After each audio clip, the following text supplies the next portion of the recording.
All right, a very good morning. You are most welcome to the West Nile Television show. That is the Kokoliriko show that comes every Monday to Friday. Today is the 8th edition of this Kokoliriko show in the month of November. That is 2023, and we are 3 minutes to 7:30 a.m. and you have already been really been brought these messages by Federick, Dramadri, and also many times we tell you that there is something that you need to do. That is your participation in the show, and it is very important that we always weigh your comments. We also appreciate that you are able to get in touch with us and also share with us what is actually happening in your communities, and that's what we are here to do. And in this show, we always bring you those detailed analysis of issues that are happening around your communities, and also what is actually happening elsewhere in this country. Remember, there are so many sad stories that we registered yesterday. There were 2 cases of prominent persons leaving the earth, and that is what we will really be bringing you here. Remember, the Deputy Vice President Fufa died yesterday, and that is one big story there that is there for the sporting world, and many people have actually sent their condolences, and many other football lovers from elsewhere across the continent have also sent their condolences. Remember, the second report about death of a prominent person is the ex-lawyer for the leader of opposition by then, that actually one of the legendary opposition political parties, that is Forum for Democratic Change. Remember, the key figure who was actually in the legal team of Colonel Kizza Besigye actually left, died yesterday, and that was one other story that came through, and many other stories. Remember, Uganda actually was weighed with a report from Equal Opportunities Commission. Remember, a central region has been ranked actually the most or one of the leading regions, actually Western, one of the regions that has the highest people who have been able to access job opportunities in Uganda, and that is followed by Central Region. That is one big story there. We'll be also analyzing and telling you what is actually happening and where does our northern Uganda lie, and that is where we'll be actually bringing more of some of these kind of issues that you'll be able to share with us here. Remember, the issues to do with the monitoring of economic or the interventions by government, and also those that were funded by donors in Arua City concluded yesterday. We'll be also unpacking for you some of the outcomes, and also what is it that has not been done rightly, or what is it that has been done in the best way. And those are some of the things that we'll be also bringing, and many others that are still here within our reach that will be also unleashing for you. And that is something very important that you need to pay attention to, and also look at what will be happening. And we'll be joined shortly by the chairperson, or the interim president, Chamber of Commerce. We'll be discussing a lot to do with Chamber of Commerce, what it is all about. Remember the recent conflict that led to the cancellation of the elections for Chamber of Commerce in Arua City was really one big issue that came through, and we want to understand why all those, and what were those irregularities that were cited, and what is it that has been put as a way forward to ensure that these elections are conducted. Remember, the Chamber of Commerce is an international body that actually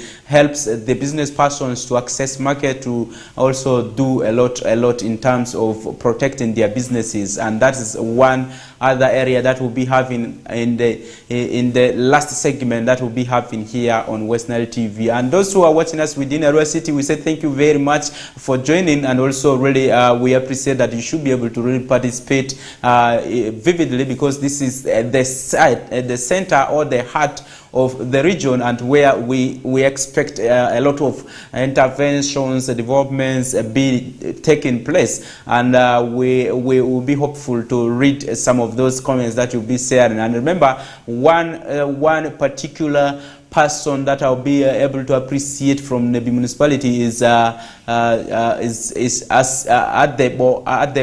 Stephen, who actually came through with his comments this week and really made us proud of what is actually happening on ground. And remember the issues of the roads and so on, which we actually tackled some partly yesterday. Remember the MPs are saying they're actually tired of raising the issues of poor state of roads in West Nile on the floor of Parliament. So what do you say as a citizen about this? What do you think can be done? Because really government, running government is not one person. It is all stakeholders teaming up and trying to do something that is meaningful. That is how government actually runs. And in terms of finances, we all know that central government is responsible for the financial aspects for most of these national roads. So that is one big story there. Once you have a chance to comment, you should be able to really do it from that perspective. And also share with us what you think about central, actual Western Uganda being actually the leading or having the biggest percentage in terms of accommodating people in the employment sector, but also having the biggest number of students that have gotten the scholarship scheme, the national scholarship scheme, to take students for further studies. And that is another area there which you can easily move there and also share with us your comments, and we'll be able to project them live here on the television studios. And many other people who are watching us from other districts talk about Mariokolo, talk about Terego district, talk about Maracha, Koboko, Yumbe, and those in Madisab region. We will talk about those from Moyo and Jumani plus Obungi. That is one area which has been also so much affected by floods. The flood issue in the Madisab region and also those in partly Alushab region is another big area that needs more involvement of stakeholders. We remember annually we get cases of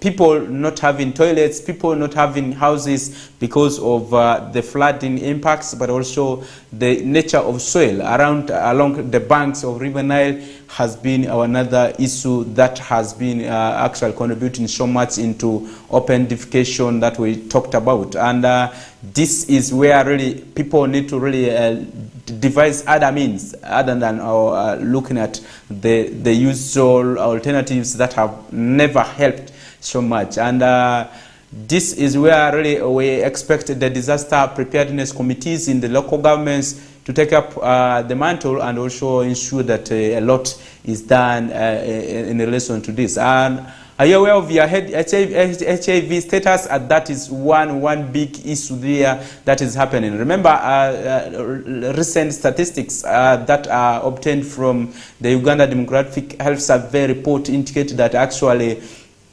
young people are not taking the ARVs, especially the teenagers, and also those who have been able to know their status. People are not taking ARVs. That is one big danger that we all have, because many people want not to really show that they have this disease or this virus. They are moving with it, and worst enough, people don't want to take drugs. It is one thing that actually affects your health as an individual. One, two, you will continue to spread the disease because you don't want to tell your colleagues that I have this disease, or telling your partner that I have the disease, and these are the ways we are supposed to ensure that we keep safe. And staying with one partner is one other important thing that you could do as an individual to save one another, and that is one big issue there. Remember, yesterday was a very big training for the media practitioners consumers and the people who are in the market, and then those who are venturing so much into the border industry. And one message that was unpacked there was the issues of protection, and that's why there is a campaign that is called Yambala for Me. The Yambala for Me campaign is actually targeting people in a way that everything that we do should be able to protect one another. Yambala means put it for me, and putting it for me means protect me, or protect you protect me and I protect you. And that's how the campaign is actually packaged. And this is one aspect that looks at HIV, that looks at TB, that looks at malaria, and many other top killers in Uganda. You may talk about accidents. One of the aspects is ensuring that in workplaces you should be able to put on protective wears, and also ensure that safety matters very, very large. And that is one aspect you should be able to pick from for yourself. Do you know your HIV status? Do you know your malaria status? Because it is also another leading disease in Uganda. But also, do you protect yourself once you are on the border?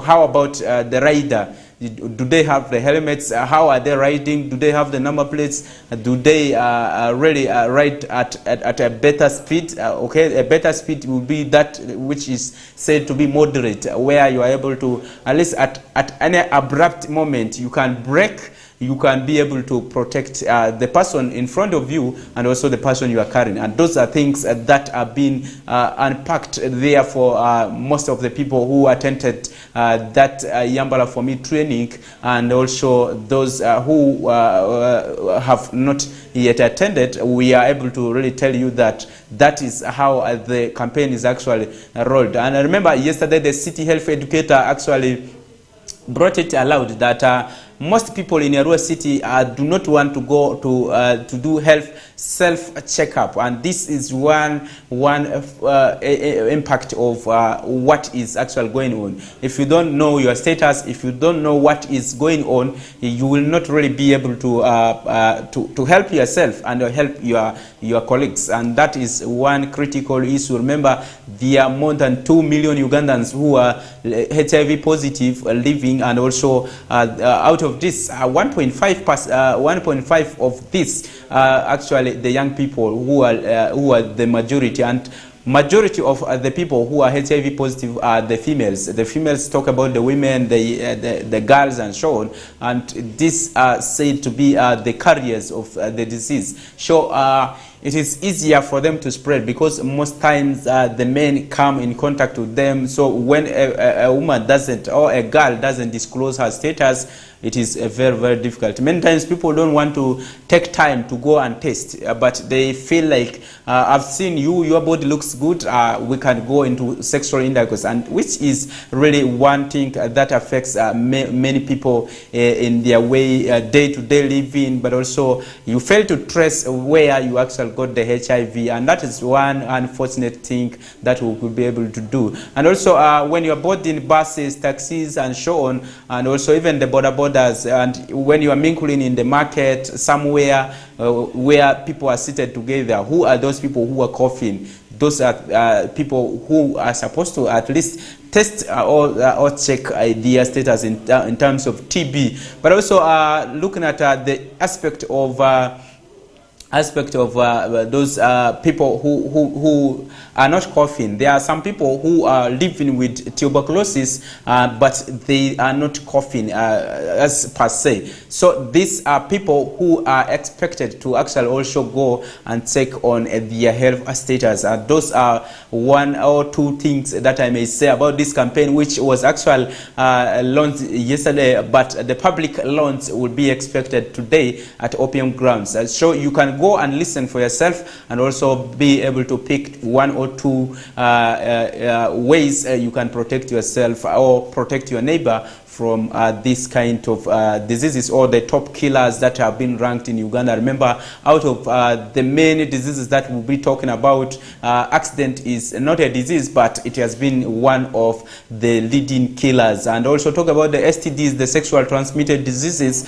These are actually caused through sexual intercourse. These are also some of the top contributors. Talk about TB, that is also killing many Ugandans, okay? And adding to this is the malaria that has been also slaughtered there. And let's move away from that story and look at the aspect of the ranking that has been put by Equal Opportunities Commission. Remember, yesterday this was released at around midday from Kampala, and this report indicates that Western Uganda is one region that has seen its population accommodated in the employment sector in Uganda on the top. And according to the rankings, Western Uganda has gotten 36% of its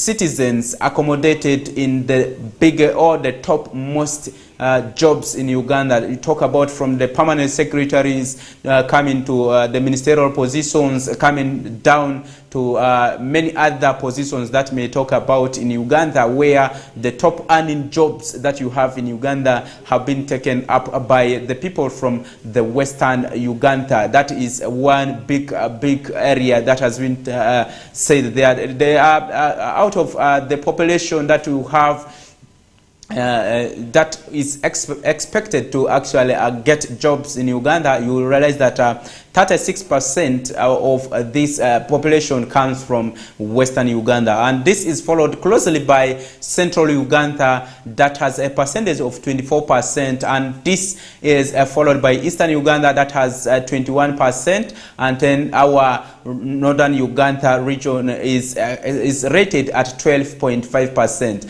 and that trickles down to really where our people land actually. And most of the people that have been appointed from Northern Uganda, maybe in the biggest positions, in state ministers. You may talk about assistant secretaries and many other positions that you may have. Mostly they are deputizing in most of these positions, and that's one big area that has been actually cited there. And this is actually largely attributed to a number of issues that have been earmarked there. One of these is the recommendations that have been put in achieving equity in the country have not been implemented either by government officials or the civil society or organizations, and also the other partners that are pertinent in ensuring that there's equity achieved in or regional balance in terms of accommodating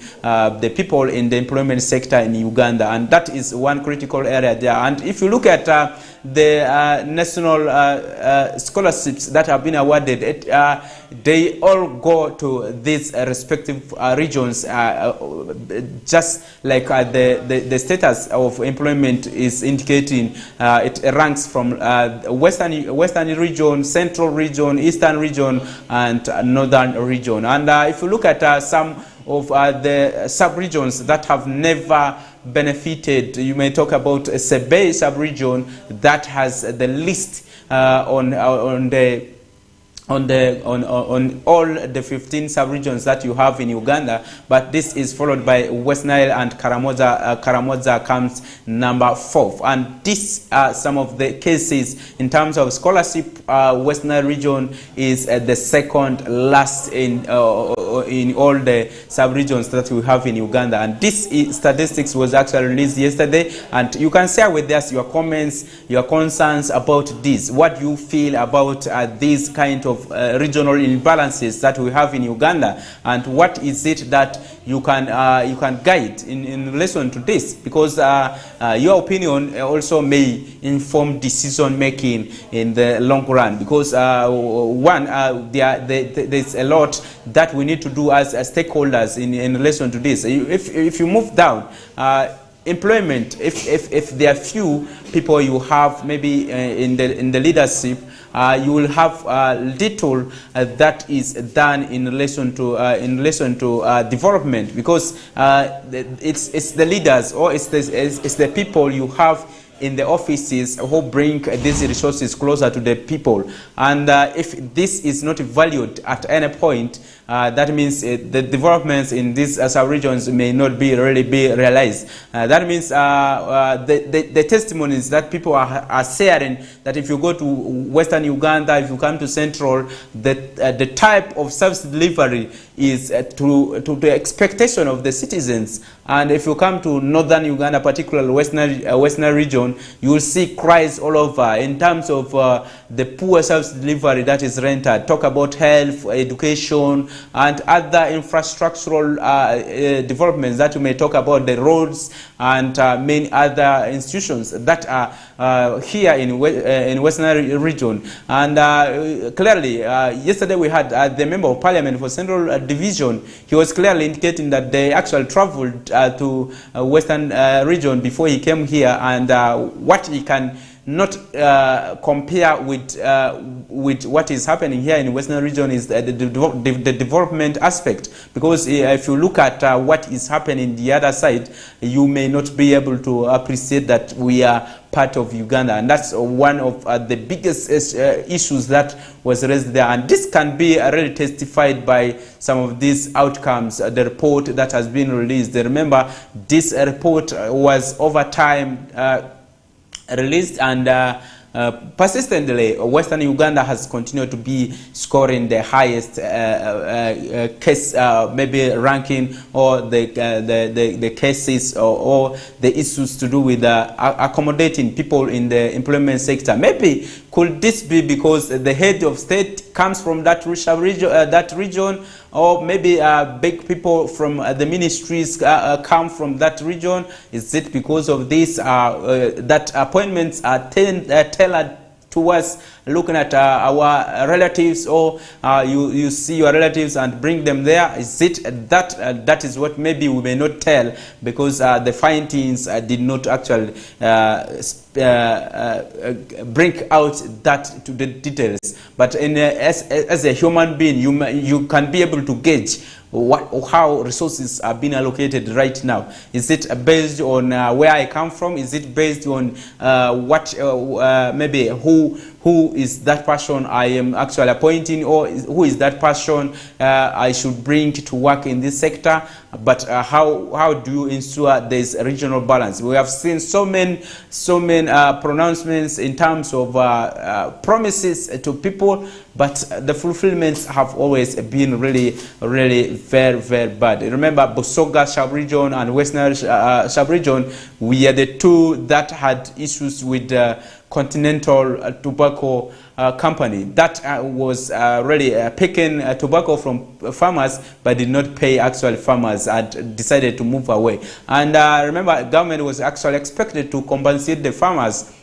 These promises have been there, they have not been fulfilled.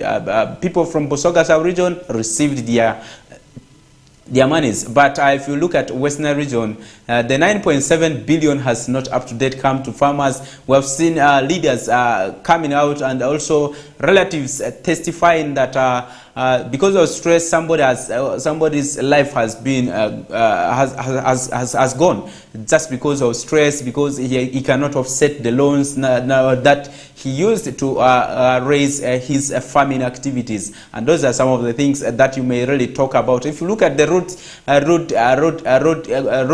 quality, or the road generally in Western region, you may not really be able to appreciate how the roads are being rehabilitated or maintained right now. And this is really one big issue that we should be able to talk about. And if you look at the report that was released yesterday, it did not spare out some of the areas, especially the health sector across the country. There are 172 2 sub-counties that are left without health center 3s. Now, ask yourself, now if they are phasing out health center 2s and yet there are no health center 2s in some of these sub-counties, what is it that it will be upgraded to health center 3? What is the alternative that government is providing for the people in such local governments to really be able to also appreciate that they are able to get services closer to themselves? Because if we talk about decentralization, that means you are bringing services closer or nearer to the people. People should be able to take them from that point, or they should not be able to spend so much money in accessing services that are delivered by government. And this is one critical area that we should be able to venture into, because if we don't ensure that these loopholes are streamlined and bridged, we will not deliver the service as demanded by the public or the people, the citizens who are actually ready to develop. Okay, if we talk about malaria burden that has been fought for years and years, it could come down if we have health facilities near the people, and health education continues, and people are able to change their mind and be able to embrace some of the alternatives that have been provided to ensure that the fight against malaria is increased or impacts on the communities, especially the use of mosquito nets, the available anti-residual spray that is a campaign that is going on, and also many others, maybe keeping the sanitation clean and maintaining hygiene at homes. This kind of minor things, if they continue, and most times these outreaches are actually organized by the nearby or the nearest health facilities that are closer to the communities. So if there are 172 health center 3s or sub-counties that are not having health center 3s, that is one unfortunate thing. And also if you look at the education financing scheme and also the national scholarship that has been awarded, West Nile region only has 1.2% of the people that are sent to benefit under that scholarship. Tell me, 1.2% out of over 3 million West Nilers or 4 million West Nilers that we may say, 1.2, how many people are actually going per year? That is one thing we should be able to really analyze as stakeholders, as people who are concerned. What is it that this scholarship is trying to maybe impact in the lives of the people that we have in the that are actually supposed to benefit from it?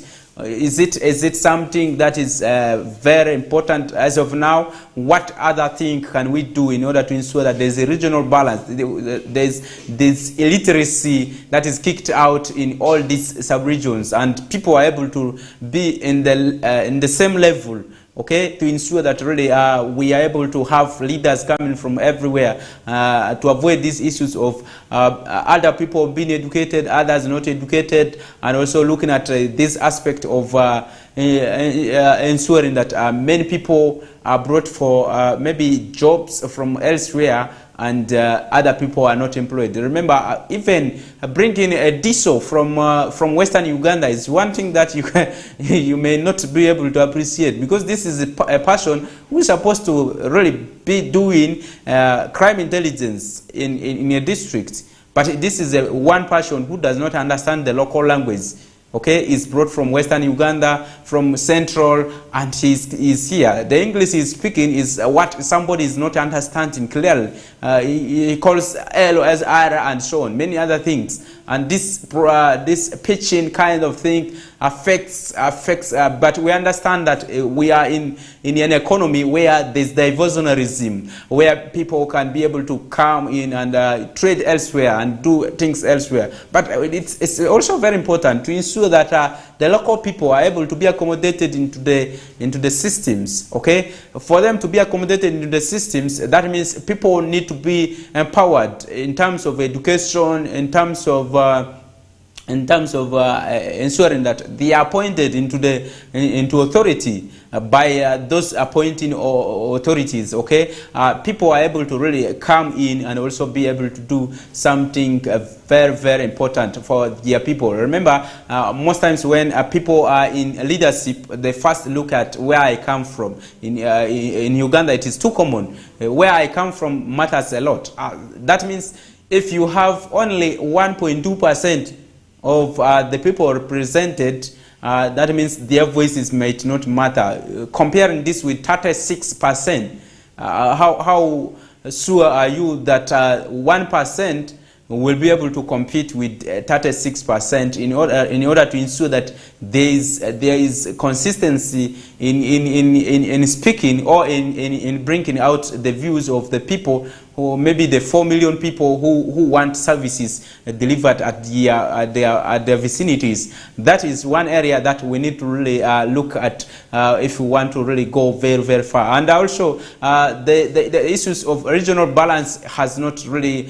gone very far, because you talked about the issues of infrastructure relating this to the electricity supply in the region, and also the other issues to do with the value addition, the issues to do with the education standards, the health standards, and also many other issues that could be provided by government, but you see that many times people do not have these services closer to them. That is just because sometimes people do not have who is there to help them to bring out the message clearly. Much as people may raise it, but they can raise it in a wrong fora that cannot really help them. So it would be best when you have someone who is there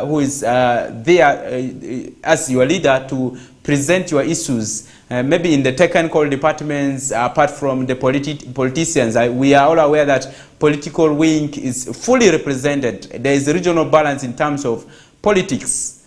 But if you look at the issues to do with appointment in the ministerial positions, in the permanent secretaries, in the other departments that you may talk about, departments, ministries, and authorities, okay? It is quite difficult for somebody to understand that this country is really running to the goals that were actually set, okay? Because there was a goal of having a unified Uganda in terms of developments. There should be a regional balance, there should be what, and so on. A lot of promises are being made towards ensuring that Uganda is really seen as one country, as developments are seen to be done in every aspect. And that is where really we have a lot to do as stakeholders, both including from the head of states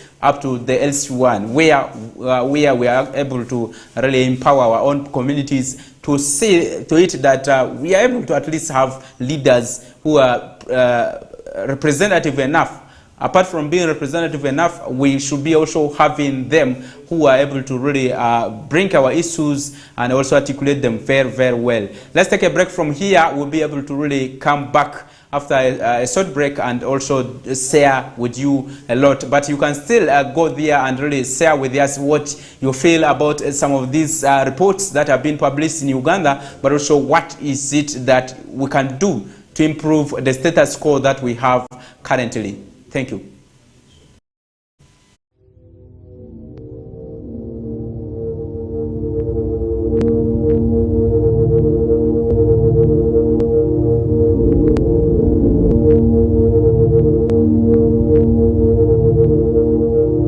West Nile TV, lighting up the region.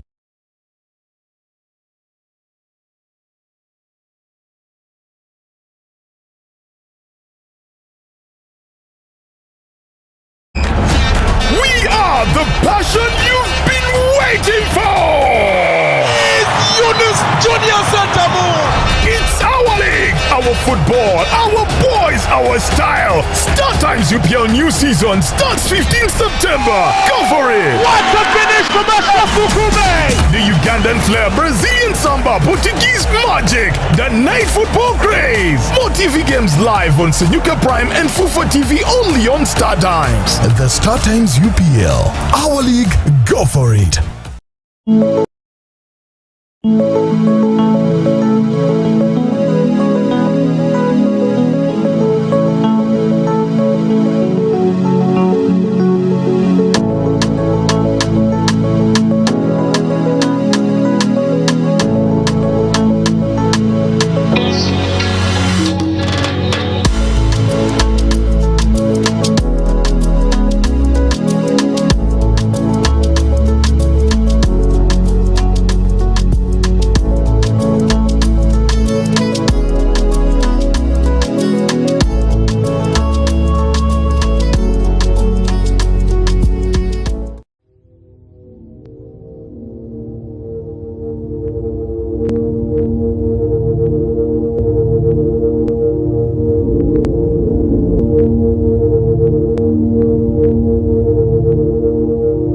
West Nile TV, lighting up the region.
West Nile TV, lighting up the region.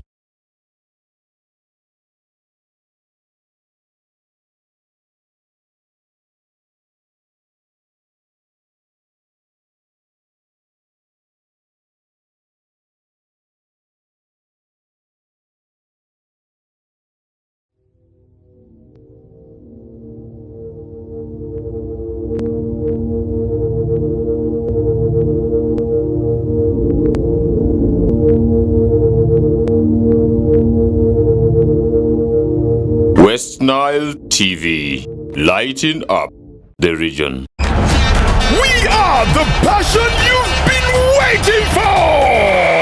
It's Yunus Junior Santamo! It's our league, our football, our boys, our style. Star Times UPL new season starts 15th September.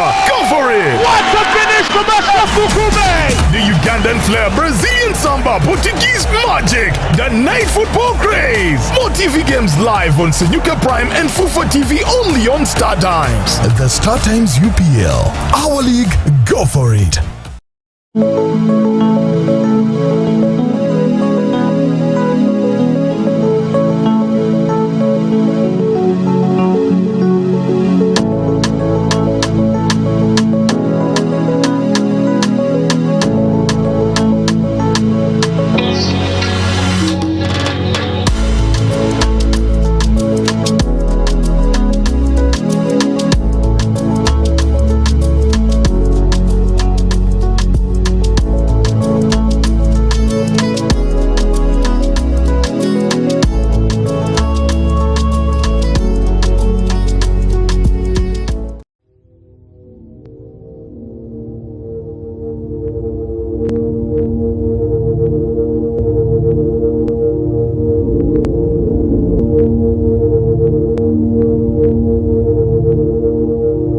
West Nile TV, lighting up the region.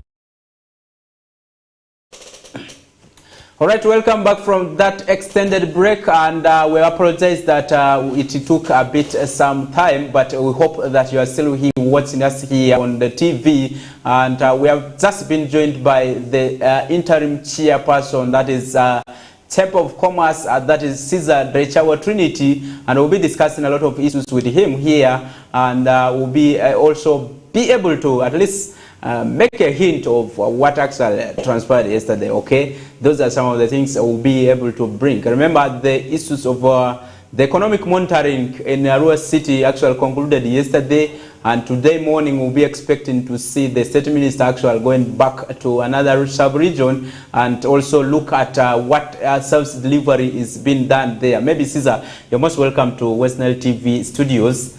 Thank you. Okay, that is him, and let's pick it from yesterday. What actually, maybe from the day one, what were the observations you made? Because you are also the chairperson, actually the president, Chamber of City Development Forum that has a stake in overseeing developments and also making sure that the communities are linked with the city authority in as far as execution of development issues in the city is concerned. Maybe what were your observations? What are those things that you have seen have really changed that have not been done in line, and also those that have been we could easily appreciate in the city? Yes, based on that. Yeah, thank you so much, Frederick. To begin with, good morning, listener, and those who are following, especially live. My name, as said, my name is Drechawa Trinity Caesar, and I'm the president of Arua City Development Forum. This is one of the multi-stakeholder development forums in the city, and also I'm the interim chair, Arua City branch of the Uganda National Chamber of Commerce and Industry. Before I move to what Mr. Felix you want me to comment on, I want to first of all congratulate the senior 4 candidates of this year for successfully finishing their exams, and also wish the P7 primary 7 candidates the best as they're starting just from some few hours from now. We pray for you, and we truly from the deepest holding of our hearts wish you the best. We were once like you. Back to the issue of the last 2 events, including Monday, Tuesday yesterday, and of course this goes on today. The State Minister for Economic Monitoring, Honorable Beatrice Akello, is here, and the last 2 days has been a real experience of an experience, because there was a lot demanded in terms of accountability and explanations on key projects and key developments that are in the city, notably the mini stadium at Arua Hill, the tower which is being constructed also within that end connecting Pakwachi and Arua, Kampala Road, and several other roundabouts within the city, the taxi park, the main market, and the other projects like the U-Gift related to education to the city. And we also have an extended move now this morning to Arua district, which follows some Usmid projects. And we also had the Usmid Road of Gordon Road, which is still not completed, and it had a number of issues. And so many other road and so much related to the construction of roads within the city. One clear thing I should, when you asked me about my observations, this one, a few days ago, the city was having its budget conference, and I was asked to make a presentation on the challenges affecting service delivery in the city. And one key thing I communicated that day was this. There is the challenge of very slow change of mindset from rural to the demand of an urban center. Our people continue to run the city business with a mindset of having been in the sub-counties, districts.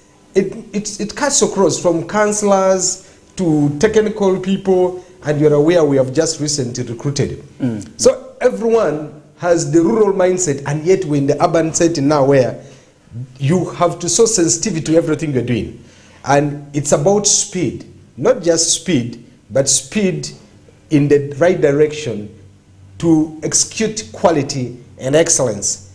And less than that, you're not in an urban setting. And my observation is that was a very big wake-up call, a reminder that you people, you are not in the old setting of rural situation where there's the aspect of people are doing things the way they think, people ignore detail, people do things as if they are running, a business of an individual. These are public things. And that was a very big wake-up call.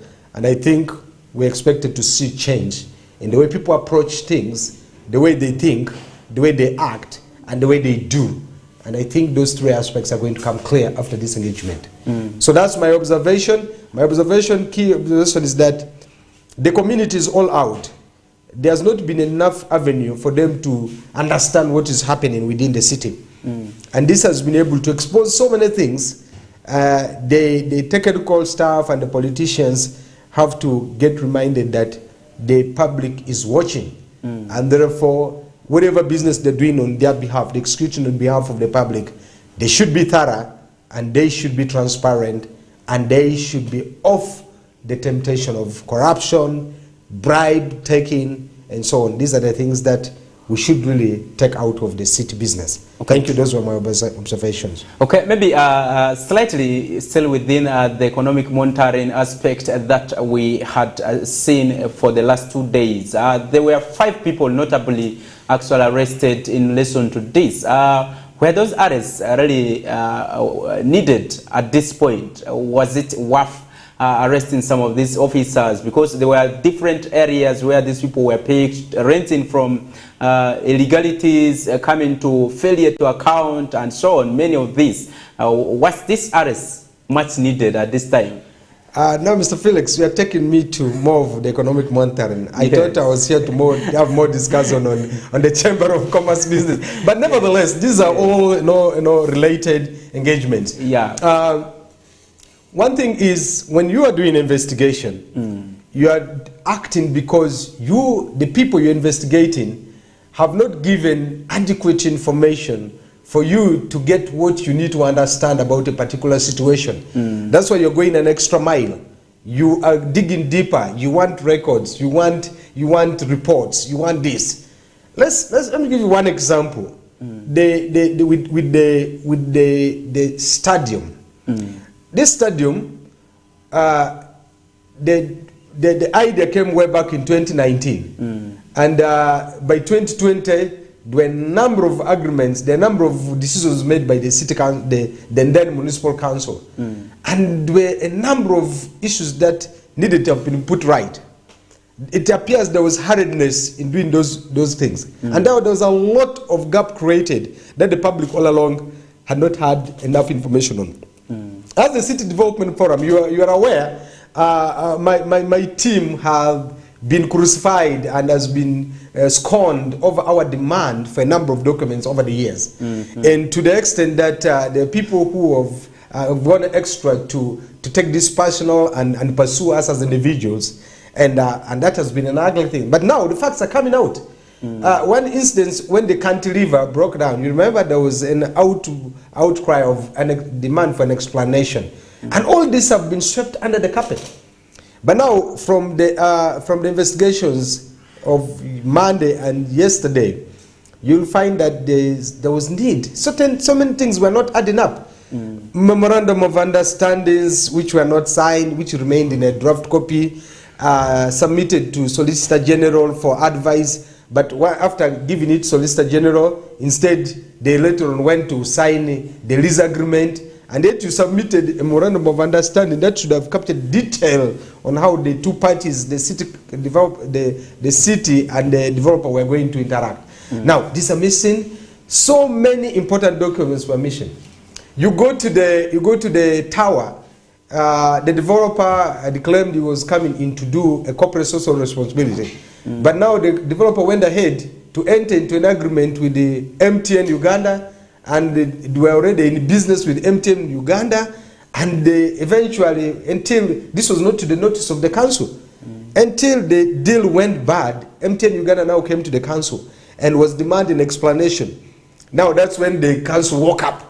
So that's why I was saying this was a wake-up call. People have been doing business of the city in a manner which is not professional and urban in nature, and there have been a little, a lot of laissez-faire in the doing of the business. And so, to me, the investigations were timely.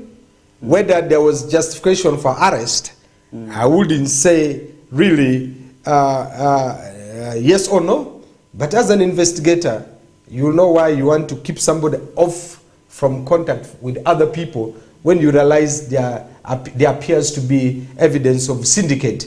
People available could have been working in syndicate with others in the far, and therefore there was need to separate those who are within your reach with those that could have been, their kind of accomplices, so that you go deeper, comparing the information you'll get from these who are within your reach and eventual information which is going to come from those that you have not been able to interface with. So the justification for this arrests are there. Only what I'd love to see is that these are professionals, these are civil servants, and you can't treat them for allegations like those other criminal people who have a record of criminality. And I didn't like the way they were pushed, they were handled. You push you together with the other criminals who are in the police holdings, and you order them. No, I think when the police are doing the investigations, whoever is doing an investigation, there are people who are serving this government as civil servants. Let's give them the due respect also, as when we want information from them. So the arrests were normal, but I expected them to get a better treatment even when they were being confined, so that more information is got from them. Okay, let's leave the issues to do with economic monitoring there, but for those who want more details, I want to just attest to you that 4 of these technical officers are in the notable offices of accounting officer, that is the deputy town clerk, the chief finance officer, the fiscal planner, and those others that we'll talk about. That is the principal ward agent for Pangisa, and also one Emyoga board chairperson that is in Pangisa ward. And those are the notable figures that we have seen within the 2 days have been able to enter the cells, the holding cells at a Road Central Police Station, and they are pending investigations. And those are the ones that will, but let's leave it there. Let's move to Chamber of Commerce and look at really what happened and what needed to be done in order to reorganize these elections. And Caesar, let me bring your attention to the Chamber of Commerce elections that were supposed to be done last week, and this flopped. Maybe let's start from there. What happened? What happened? Because you were also a candidate. I want to understand it from a perspective of being a candidate in that elections. Yes. Thank you so much. Last year in the AGM of Uganda National Chamber of Commerce, where we participated, the AGM resolved, and according to the schedules, this year would be an election year. And therefore, every district was to wait for a guideline. And usually the national office, the secretariat, publishes this. It is within the laws that they publish this on newspapers. And therefore, this was published on the newspapers, both Monitor and New Vision, in the month of October. And therefore, it was made clear to the public that the chamber, Uganda National Chamber of Commerce, is going for a national election. And therefore, these elections start at district level, and where you elect the district leadership, and then you have the regional leader representatives for each region, and then this goes to the National Assembly, where we'll now be able to elect the board, and also we'll be able to elect the president, and we'll have a complete structure for the National Chamber of Commerce. And remember, this is coming from the last attempts of such elections in 2016. And district-wise, these elections were done, but at national level it was not done. It ended up into a kind of court, legal kind of issues. And therefore, national level elections were done, not done. But for Arua district then, you know, we have been Arua district, and within Arua district we had the Arua municipality. And then the structures of the Chamber of Commerce is that you have leadership at district level that can now have their representations at trading center level for business people. And Chamber of Commerce is the oldest umbrella organization for the private sector. Way back 1933 until 1975, when it was incorporated as a company limited by guarantee. I am so glad that was very inclusive of all the regions, and we're able to find in the records, especially the memorandum and articles of 1975, that we had notable business people like Jacinto Angio, who was representing the northern province. You know, by then the breakdown of the region was in province, and he was representing the Nile province. And we had people, and we have records of showing that chamber existed. However, how Chamber of Commerce has been run within our region has not been with the solid motive of supporting the private sector, grow their business, connect, and be able to, you know, connect with other markets beyond the local market that we have. And those of us who joined business world over the years, we picked interest. I picked interest in Chamber of Commerce in around 2012. And I was able to later on join fully and register and pay. And the chamber has categories of membership. The ordinary category where you pay 110 and your annual subscription is 100,000. And there's the category of silver, which you pay 250, which has not changed. And there you qualify for leadership position at district level. And there is the 500,000, which is the gold, where you can be a leader at district level as the top leader in the executive. And then there is the 1 million, where you can be an associate membership. And these categories you choose. You can keep swifting. You can upgrade from ordinary to the silver and gold, and that is it. And so, in 2016, something wrong happened. We did not have elections. When we had the election, when there was a proposed elections, the venue was Heritage Courts. The election did not take place. There was chaos because there was one of the candidates who mobilized people who are not in business, who were not registered, to come and vote. And yet the constitution of the chamber requires that you only participate in the elections when you are a paid up member. And therefore I will say we have pulled an inherited precedence. We've moved it to what happened recently on fast. When is the fast of this month? So when the election didn't take place, now one of the candidates, who is now an MP, mobilized, took this team and went to allocate positions for the people whom he knew were loyal to him in his hotel. And that's how we had the persons who were called the Arua District Chamber of Commerce as in 2016. Now, those of us who got disappointed and we thought the Secretariat will address this issue, unfortunately they didn't, and they moved on acknowledging that group as the leaders of Chamber of Commerce in Arua District. And we moved on. We allowed them to do their business because we saw no sense in that kind of ascent to leadership.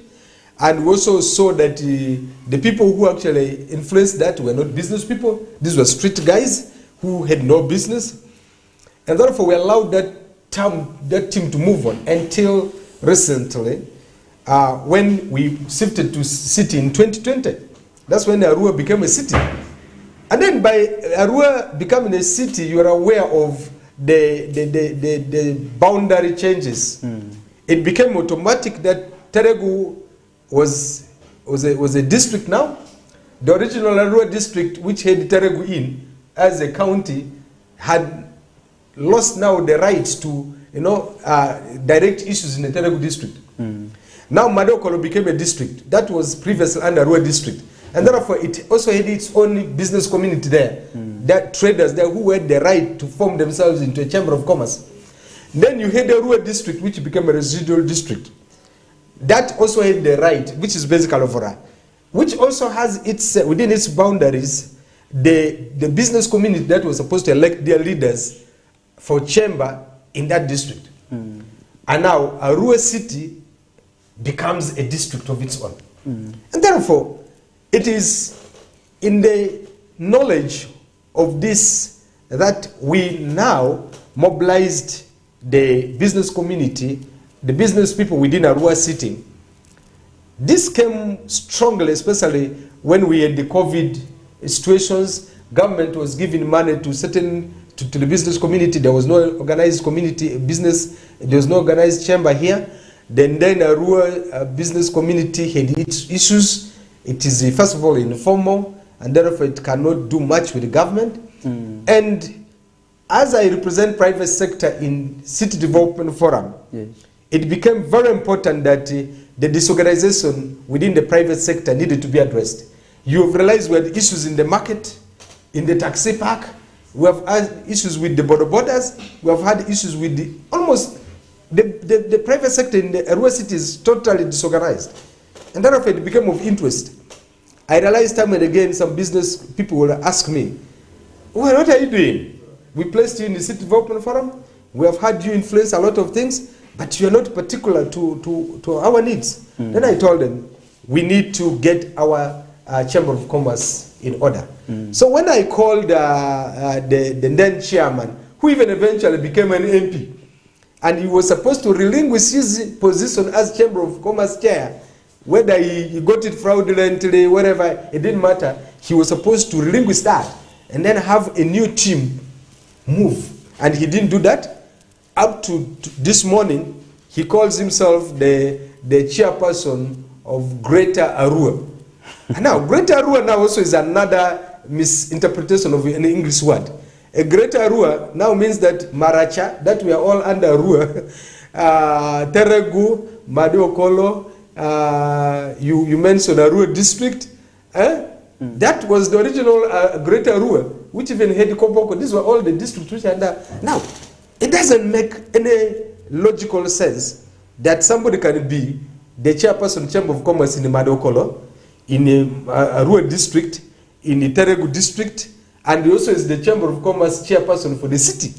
Okay, let's put hold there and let's take a break, and we'll be coming back to start from where you have left and also be able to understand what actually made these elections, the current elections, fail, and what is the way forward, because we need to get a way forward, because the city is actually the business center for the region, and for us to improve the business or the private sector, we need this kind of organization to ensure that people are able to transact genuinely with government. Remember, there's so many loans that government is advancing, but our business people have not even in any way across the region tapped that opportunity. We'll be able to come back shortly. Thank you.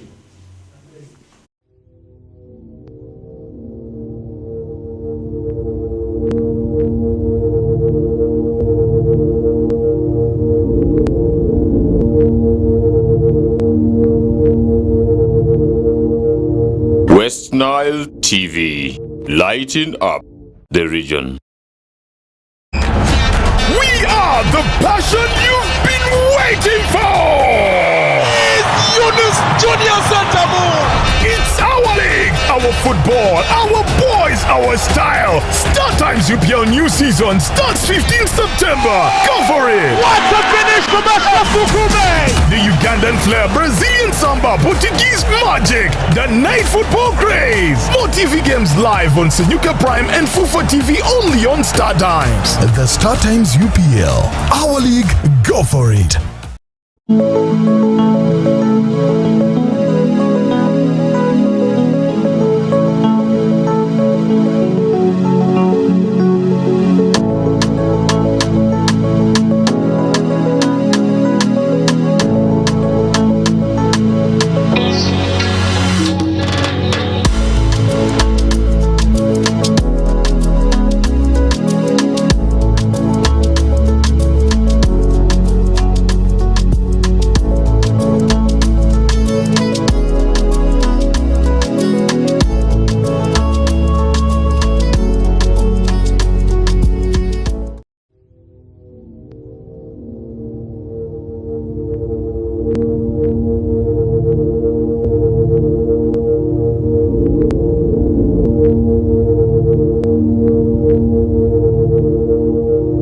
West Nile TV, lighting up the region.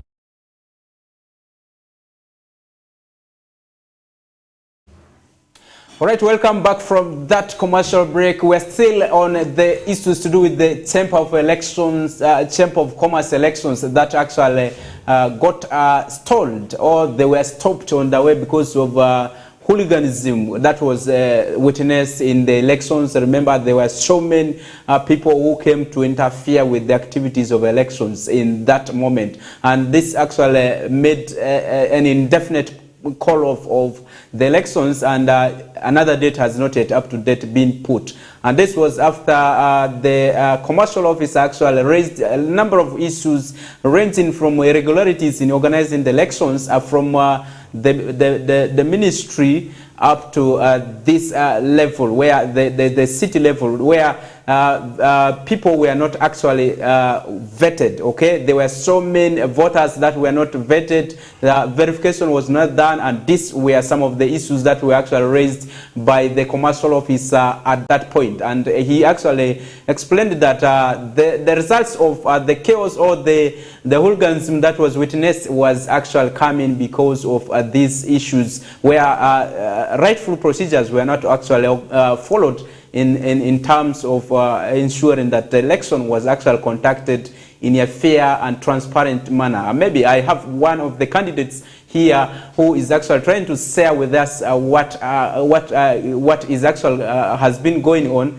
and what needed to be done, because we need to understand what actually happened. Apart from reporting that the elections have been called off, what next? Because we need the private sector that is there to help government to develop the economy. Because right now we are looking at public-private partnership to do all developments in this country. Remember, government actually recently launched the agriculture credit facility some years back, 2 years ago, and in Western region, there's no one who has benefited. This is because we have not been organized vividly. So this is one of the avenues that we could be able to get the rightful beneficiaries. We should be able to get people organized in their businesses so that they're able to tap some of these opportunities. Maybe Caesar, let's pick it from there. We left and go direct to what actually happened on that day and what do you think can be done?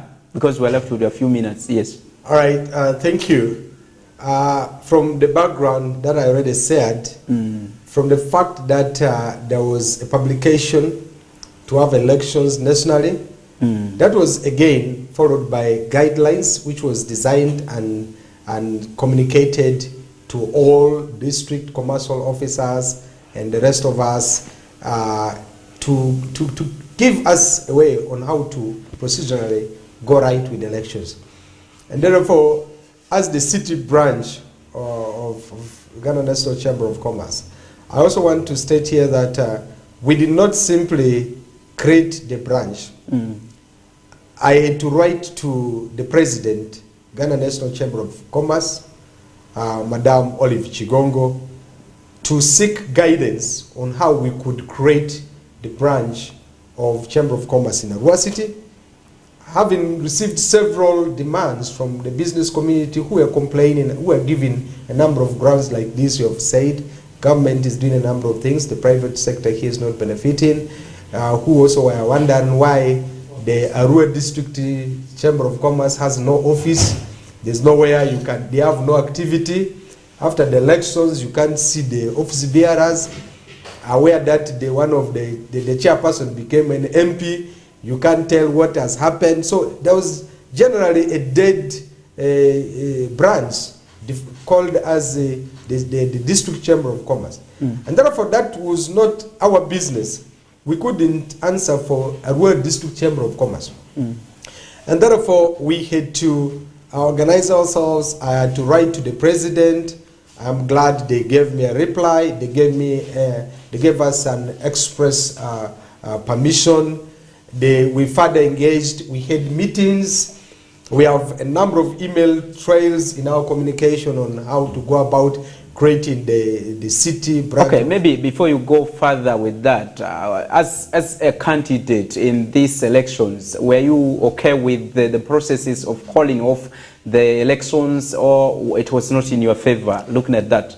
No, the organizers had no choice. There was no better choice apart from calling off the election. First of all, if you are bringing borders who know nothing about Chamber of Commerce, if you are using this, I said there was a wrong precedence in 2016. So this team was again importing that wrong precedence. Because that time they went on street to get street people to vote. This time, the eve of the said election, they had a meeting in a hilltop hotel where borders were called to be prepared to vote in the following day.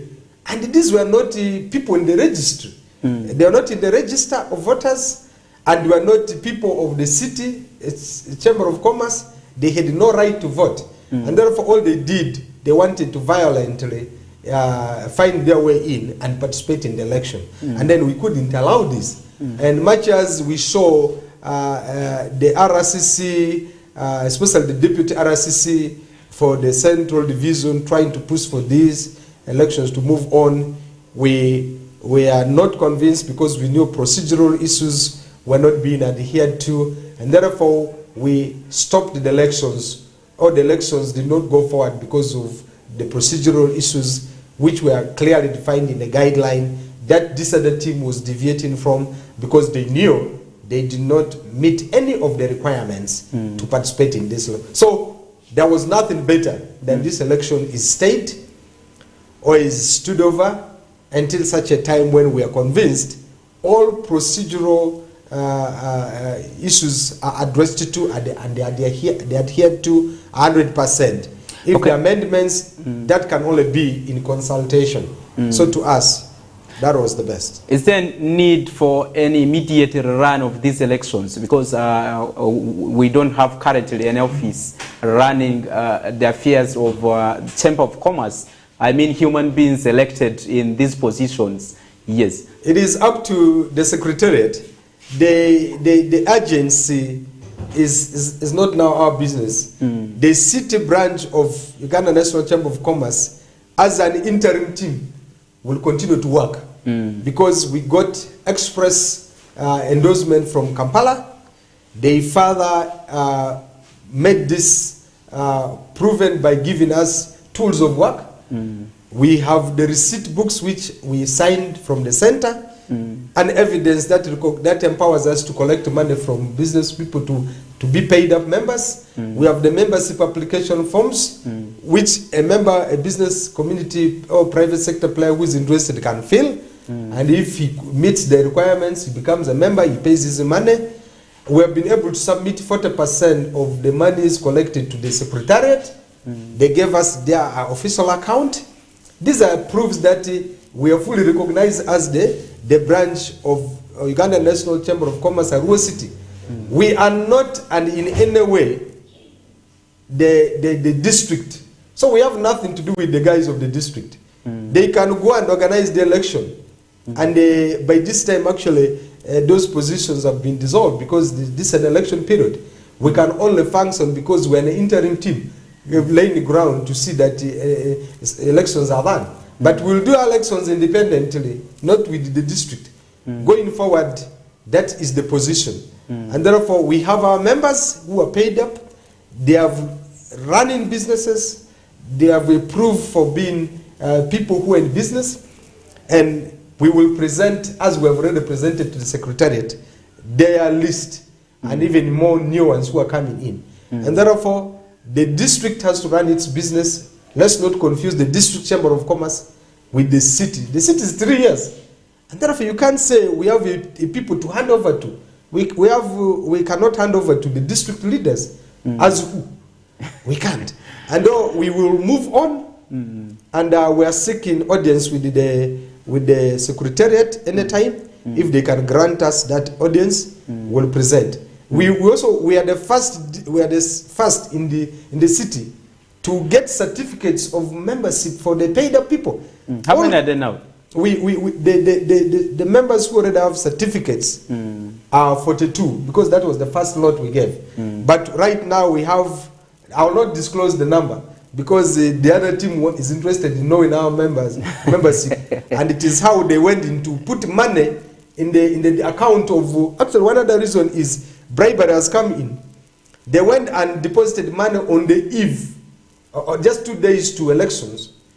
And that's why they were now looking for border borders to fit the number of slots for money which is paid. We have learned that they paid about 8 million. And 8 million, if you calculate 40% of 8 million, you'll be able to find the number of candidates who will be qualified to do that election, to participate in that election. But these were not business people.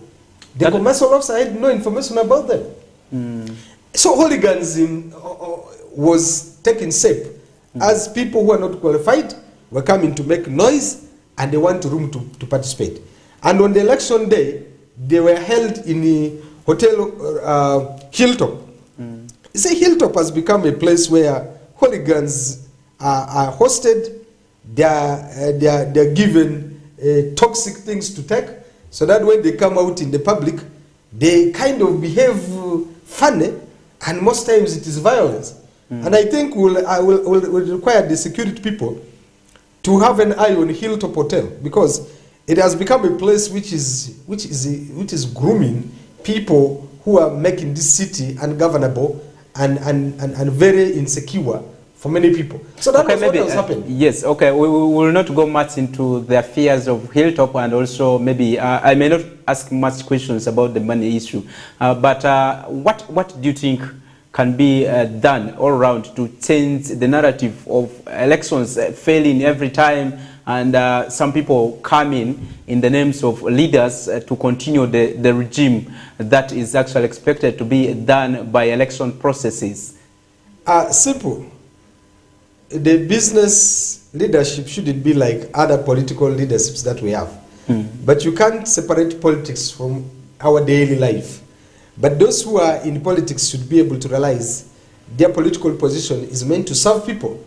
And until they get that one clear, if they are there to serve themselves, then there will be agents of disunity, separation, disorderliness in an environment where we are supposed to see people are orderly and are able to run their affairs in an orderly way. So it is very, very important to separate the two.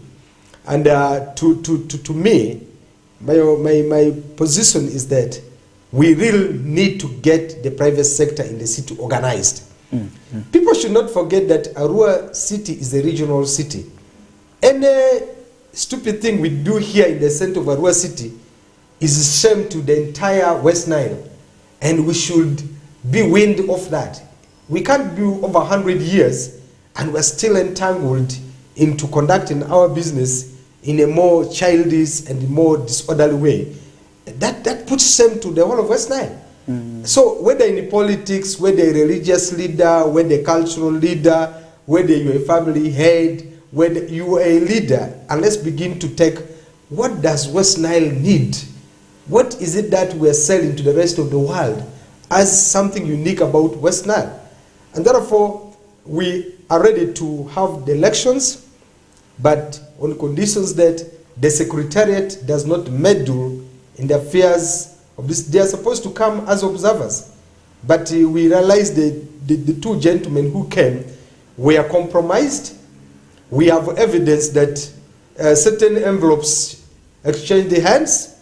We're yet to also in our own way investigate that deeper. Those allegations were yet to investigate deeper. And as we accumulate evidence to that effect, we will definitely also report this to police. And we also pray that the police will be fair enough to bring. Right now what is happening very ugly is we have learned that receipts, empty receipts have been given to people in the hawker, Gaga textile market, asking people to have receipts that when the election date is set, they will only come and show that they have a receipt and that they paid the people.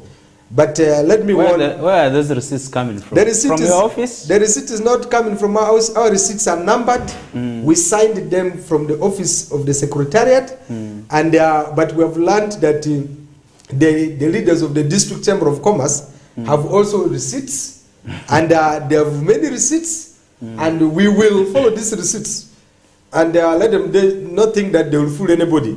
We already have traces of who are disputing these receipts, and we will get the Secretariat to answer the number of receipts they gave out to them, and what are their serial numbers, and all this will be subject to thorough investigation. Before this, we're not going to have elections here in the city. Especially for us who are in the interim team, we'll continue to do as the interim team, because within this time you have seen that we're able to bring engagements with the other development partners. Bank of Uganda, we hosted them here on 25th of August to discuss on the Small Business Recovery Fund, which came as a result of a response, a post-pandemic response. We discussed about the agriculture credit facility. I must assure you, the day was fully funded. We had the Bank of Uganda that financed that engagement up to the tune of 7 million plus. We, as the city branch of the National Chamber of Commerce, we spent about 750 to make sure that that event was organized.